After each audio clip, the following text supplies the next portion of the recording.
May hapon, Negros. Ini ang Digicast Negros 10. Ang nagapanguna nga napulog ka mga balita sa isla sa Negros ang amo ni Gadulong sa inyo.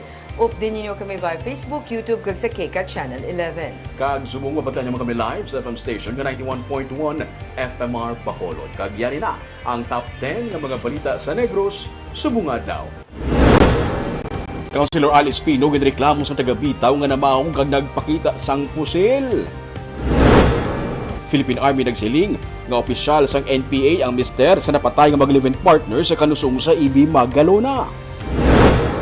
Mga nagapapili sa barangay kag SK elections may kinailang nga pamaagi sa pagsugod sang kampanya. BCPO, gipakita kung ano sila kahanda para sa BSKE 2023. Kag sa Good Vibes, nakaibalo ka mo bala nga ari sa Bacolod ang original nga manapla puto. Pinatanan sa Digicast Negros 10. Sa number 10,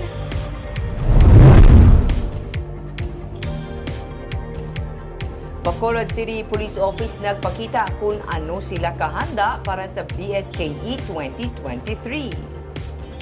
Sa isa ka simulation exercise, ginpakita sang katapos ang Bacolod City Police Office nga preparado na sila para sa campaign period padulong sa adlaw mismo sang piniliay. Halin sa pagpatigayon sang COMELEC checkpoint pakato sa kung ano ang himuon kung may armado nga magabato sa mga pulis. Ang kahandaan sang SWAT team ginpakita man pati na ang pagresponde sang SOCO kag kung ano ang himuon kay may hostage taking nga matabo. Ginpakita man ang nagakadapat nga pamaagi sa pagresponde kung may explosion nga matabo pati na ang pagkuha sang ginasuspetsuhan nga explosive device. Nga nagsugod na ang campaign period, handa naman si CPO sa paghimo sa mga tikang para sa isa ka malinong nga barangay kag SK elections.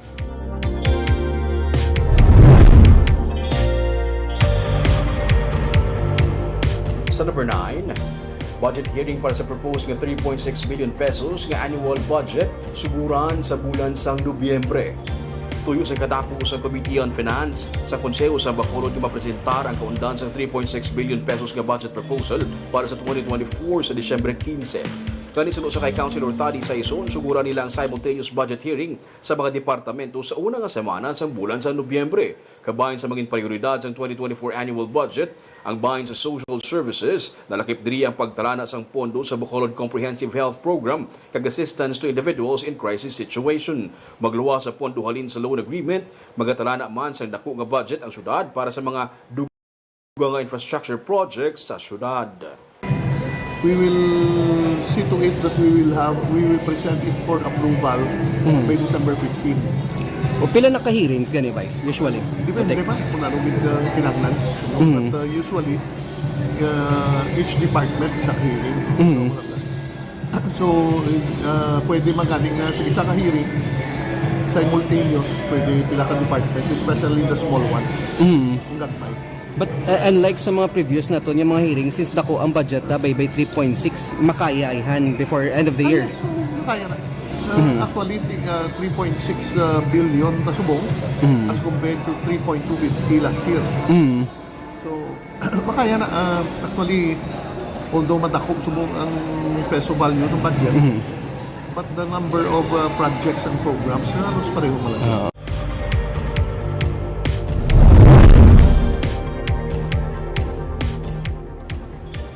Sa number 8, City Legal Office iga-review ang pagsulundan angot sa clamping kag towing ordinance. Halin sa dalan lakson ginsugura naman sa katapos sa Bacolod Traffic Authority Office ang pagpatuman sa clamping ordinance sa pila ka mga mayor nga dalanon sa syudad. Nagligad giinadlaw sang nang clamp na ang katapos ang bitaw sa Lasal Avenue kag downtown area. Sino kay City Legal Officer Attorney Romeo Carlos Ting Jr.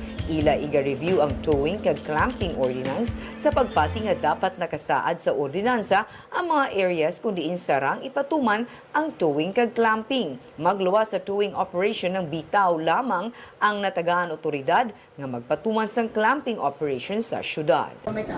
Dapat may ordinansa gid na designated place ang towing and clamping.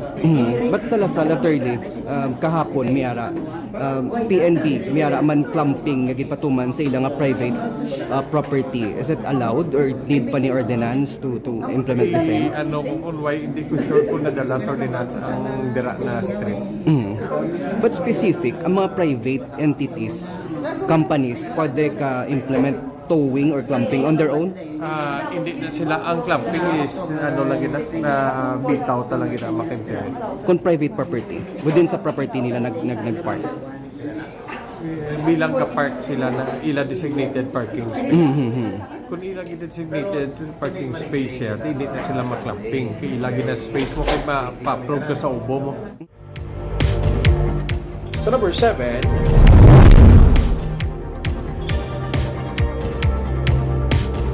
Disyocho ka mga tenants kalabanan diri mga balikyaan nga natala na palinon sa kilid sa Manukan Country ang wala sa mabaton nga financial assistance gikan sa syudad. Was ginapaabot ang pagpirmahanay sa tunga sa Bacolod LGU kag SM Prime Holdings Incorporated angot sa public partnership project sa Manukan Country sa reclamation area. Plano sang SMPHI nga mag-develop sang 3-hectare property sa syudad paagi sa 40-year lease agreement tupod sa syudad. Sa Nobyembre, sugura na sang City Legal Office ang pagpahalin sa mga tenants kabahin diri mga baligyaan kag mga flower shop sa kilid sa Manukan. Suno kay Mayor Albi Benitez, wala sang financial assistance kay ihatag ang syudad sa mga tenants nga hindi kabahin sa mga stall owners nga legal nga naganegosyo sa Manukan. Ang SMPHI ang nagtanyag man sang libre nga rental fee sa sulod sa 18 ka bulan sa masobra 20 ka mga katapo sa Manukan Country Vendors Brotherhood Association nga isaylo sa parking lot sang mall. Nagsuryanay naman kami na sa barangay captain na da. Gintugtan ko lang na as temporary basis. Sa una, why naman na that was already clear. So nag sila, in the meantime, why pa man construction, why pa man ginakayo, mga dira lang sila. So wala na assistance from the city? Wala, kaya hindi man ginayo na nila. Amo na ng assistance naton, nga gintugtan sila, in the meantime, wala construction. Barangay 10, barangay 10.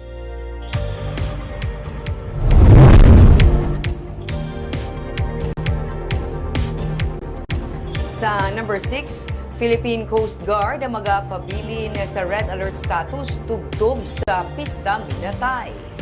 Suno kay Chief Petty Officer Joel Taganiles ang Coast Guard Station Bacolod, hugot nga seguridad ang ilan na ginapatuman nga nagalakip sang paneling o kunang paggamit sang K9 units sa pagpasiguro nga wala sa mga iligal o kun kontrabando nga makasulod sa puerto. Kay tungod nga maskara, ginapaabot nga dagsa ang mga nagabiyahe labi na karon nga highlights na sang selebrasyon. Damlag paginlunsar sang Coast Guard ang Oplan Ligtas Biyahero Maskara 2023. Tungod nga sunod-sunod na ang dalagko nga hilikuton. Election pagkatapos ang Mascara Festival kag ang pagdumdum naman dayon sa mga minatay pagkatapos sini. Magapabilin ang Red Alert status sang Coast Guard. Kakanta kami ng paniling ng K9 para ma-avoid natin yung mga unusual or mga illegal na mga kontrabando coming from other city. Ayun ma'am, so malaki ang preparation natin. May BSK tayo, at saka may maskara tayo. Malapit ng Semana Santa, so prepared kami ma'am, red alert kami sa port namin po. So red alert ka mo from now until Semana Santa? Yes. Continuous na lang? Yes ma'am, yes ma'am.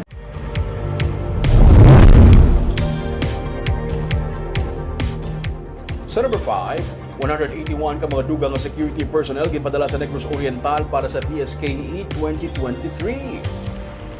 Nagpadala Visayas Regional Joint Security Council Center kung RJSCC-7 sa dugang tropa sa Negros Oriental.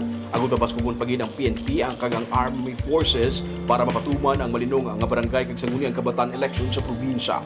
Gin-dispatch ni AFP Visayas Commander Lieutenant General Benedict Arevalo ang 181 ka security personnel sa Commission on Elections Region 7. Ginpatigayon ang turnover of troops sa Camp Leon Kilat Evacuation Center sa Barangay Santa Cruz Viejo, Tanhay City sa Negros Oriental kahapon nga adlaw.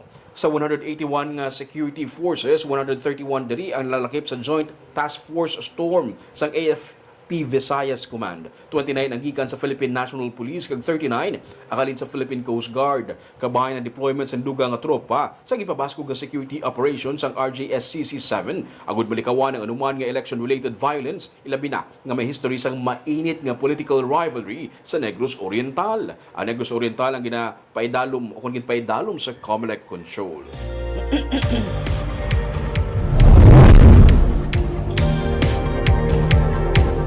Sa number 4, mga nagapapili para sa barangay kag SK elections may kanya-kanyang gimmick karon nga nagsugod na ang kampanya. Sa Barangay 30 sa Bacolod, aga pa nagsugod na sa ilang mini motorcade ang ini nga grupo sa mga nagapapili sa barangay kag SK elections kaupod ang ilang nga mga supporters. May drum beaters kag may streamers. Ang ini naman nga kandidato nagpatukar sang iya nga jingle sa may Gatoslao Street.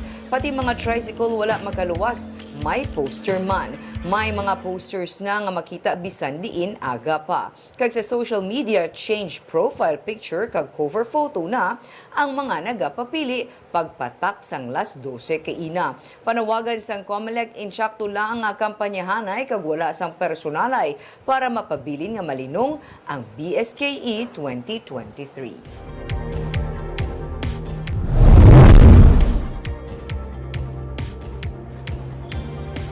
Sa number 3, karon nga nagsugod ang kampanya para sa barangay kag sangguniang kabataan elections COMELEC may pahanumdum sa mga kandidato nga sundon ang mga guidelines sa pagpangampanya. Sumuso kay Provincial Elections Officer Ian Lee Ananoria dapat dumdumon man sa mga kandidato nga sarang ang COMELEC makapapanaog sa show cause order angot naman sa illegal nga kampanya. Kaya na, ginpatigayon ang Provincial Joint Coordinating Conference. Suno kay Ananoria, nagabot na ang mga balota. Pero ini ang ilang iga-verify para mapatuod kung kumpleto. Patapos naman ang mga seminars ang 6,000 ka mga manunudlo nga mga magaserbi sa electoral board. Sa bayan sa pulis, ginapasiguro nila nga wala sang elemento nga magapamintaha sa sitwasyon. Prioridad sa deployment sunod sa kay Provincial Director Colonel Leo Pamitan ang mga barangay nga ginakabig red category. Wala pa man sa karon sa may na-monitor nga mga permit to campaign gikan sa rebelde sunod sa army. Pahanumdum nila sa mga kandidato nga galingon mag-report kag hindi maghatag sang kasubong nga mga illegal nga hilikoton. There are also show cause orders for illegal campaign materials. So we will see. It's another classification of this. At least follow the rules para wala ka problema. It is a source of disqualification and also an election offense. Our security preparations in all aspects, this includes yung mga disruptions to be conducted by these lawless elements, all set na po. So, not only for the checkpoints na establish namin ngayon, but for the URF to start roaming around na po. So, this will thwart the movements of our lawless elements. Sa number 2,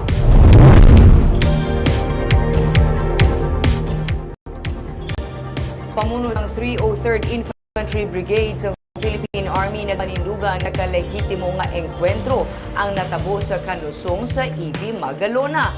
Napatay ang mag-live-in partner kung sa diin ang lalaki ang makabig nga high-ranking nga opisyal sa NPA.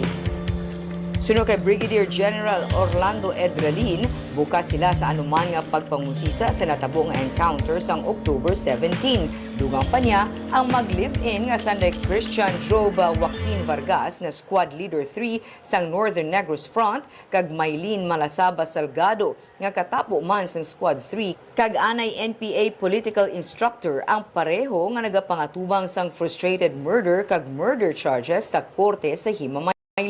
Sa ilang nga profile, suno kay Edralin sila ang taga-Himamaylan. Ginsili ni Jocelyn Vargas ang iloy ni Christian ang iya bata kag live-in partner sini indi mga NPA kag nagapuyo sa kanlusong kung sa diin sila ang nagapanguma. Nagpagwa man sa pahayag ang Human Rights Advocates of Negros nga ang natabo isa ka fake encounter. Mga bagay nga suno kay Edralin, bukas sila sa anuman nga pagpangusisa. Hindi ko Magalona is a legitimate encounter. So whatever propaganda that they wanted to throw against the Philippine Army, we are open for any investigation among other inquiries. And as I can say, it is a legitimate encounter considering that we have captured several high-powered firearms during afternoon.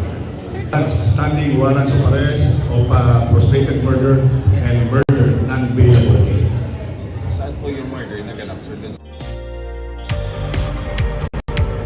Kag sa may mga balita subong nga adlaw.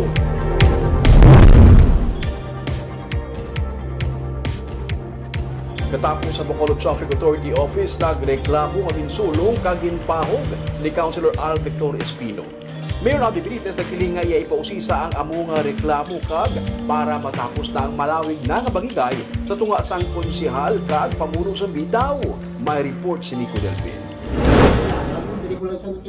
Ginsaysay ni Abner Salvalion, 59 anyos nga job order worker sang bitaw nga nagpadulong si Councilor Al Victor Espino sa opisina ni Police Major Junji Liba agod nga magnegosyar angot sa motorcycle owner nga nagtinguha nga makuha ang na-impound nga motorsiklo sa sulod sang BCPO compound kahapon.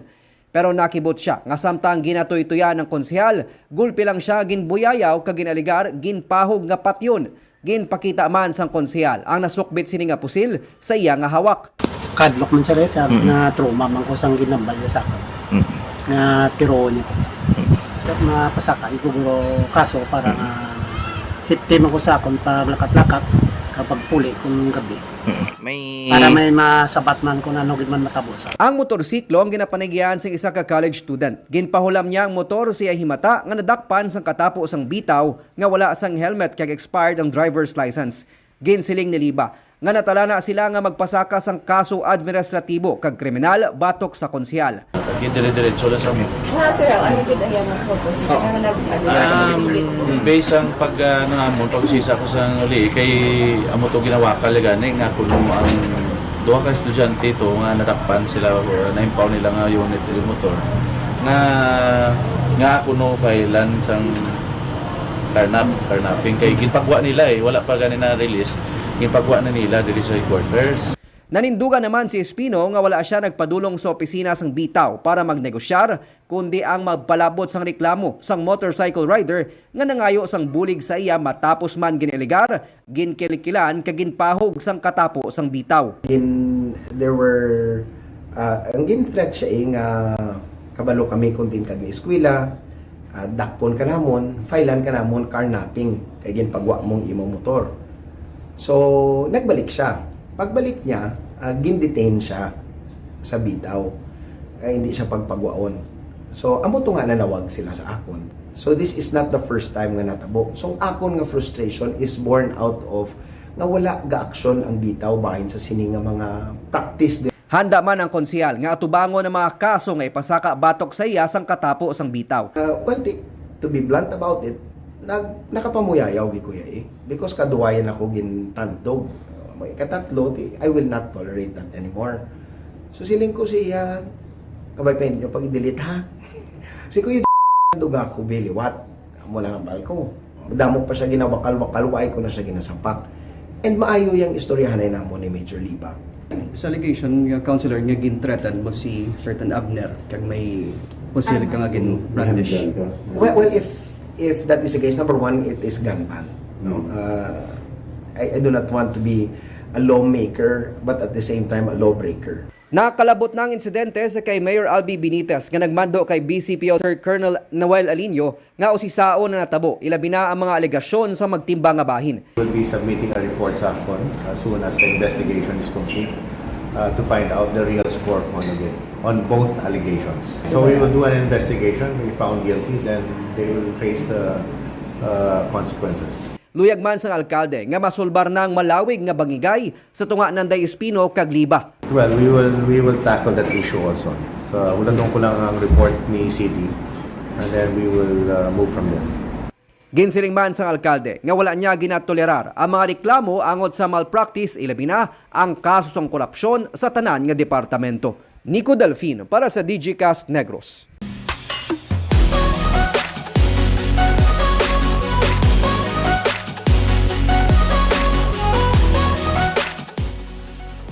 Sa Good Vibes, nakahibalo bala kamo nga ang original nga manapla puto yari sa Bacolod.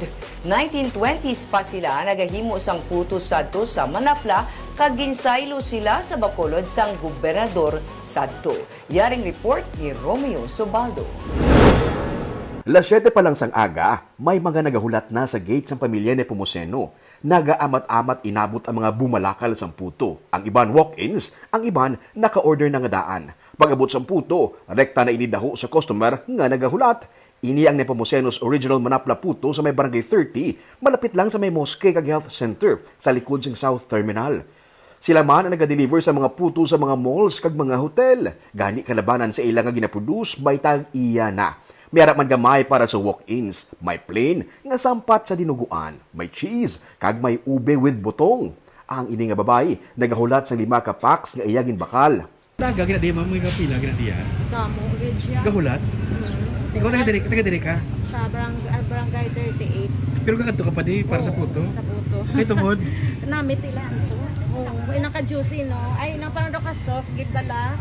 Si Jerry Vallejo naman, nagatrabaho sa isa ka university. Basta gani may bisita, diri sila kuno nagabakal. Daw, dali ka mo rin ka daan in advance. Advance na daan para pagka-pick up po na lang. Sa Inuar. Oo. May mga bisita to sila pwede nila pang pamahaw. Ay, okay. Serve nila pamahaw. Istorya ni Emily Nepomuceno, iya pa ini recipe sang iya nga lola nga nagsugod sa pagluto sa Manapla Puto sang 1922. Ginpasa ini sa iya nga amay. Gikan sa iya amay, ginpasa sa iya kag subong sa iya naman nga anak. 1950s, nagsaylo sila sa Bacolod bangod ginmando sang gobernador para maging sentro sang negosyo ang syudad. Ang halin sa lola, ginamon nga since 1922, siya ginanag-originate ang puto sa Cruising Manapla. Siya nasugod? 1922. Siya gina si Lola nyo Si nasugod? Lola, ginaya bato pa nga galingan ang ngamon, galingan. Tuod ka? Tapos, diri, wala ka mo to sa Manapla? Pag 1950, nagpuli na kami di, kaging papuli kami sang gobernador, sang Negros sa time, kay si Balinga Tuslao, siya to sang unang gobernador. Valeriano Tuslao? Center City, ang Bacolod. So gusto niya nga ang mga tao, bila diri madugok sa Bacolod. Bato pa kuno sa gihapon ang ginagamit nila nga galingan sang bugas. Tradisyonal ang pamaagi sa pagluto, gani nagalawig sang 3 ka adlaw nga wala nagakisil. Kaya nga mo nga pagluto, anong ihapon ng Traditional way nga pagluto. Pagluto, why ito nga nag-adapt sa mga bag-o na sa bunga dati. Kay pag-abot sa hapon, ang puso hindi na nasa namin. Oo, ano? Kay why na sa sang long process bala. Oo. Why sa long process nga traditional. May mga nagadala pa sini sa US kag UK sang ila nga puto. Gina-freezer kag gina-steam na lang didto. Bangod may puto, hindi madula ang dinuguan. Sa karinderya sang iya anak sa tupad, may dinuguan nga ginabaligya para kumpleto ang experience ang kan-anay. Kag may iban pagid nga mga kakanin. Libo-libo nga putong ila gina-produce sa kada adlaw.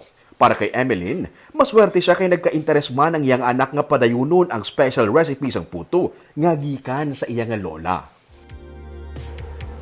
Barb, sa kadamo sa nag-order ka na daw, dapat naka-order ka in advance para di kaya unulat. Kadamo sa tao nag-ulat sa mga Kag ginaiyaming bag-ulang gid ko niya kabalo nga ari di gali sila gin saylo.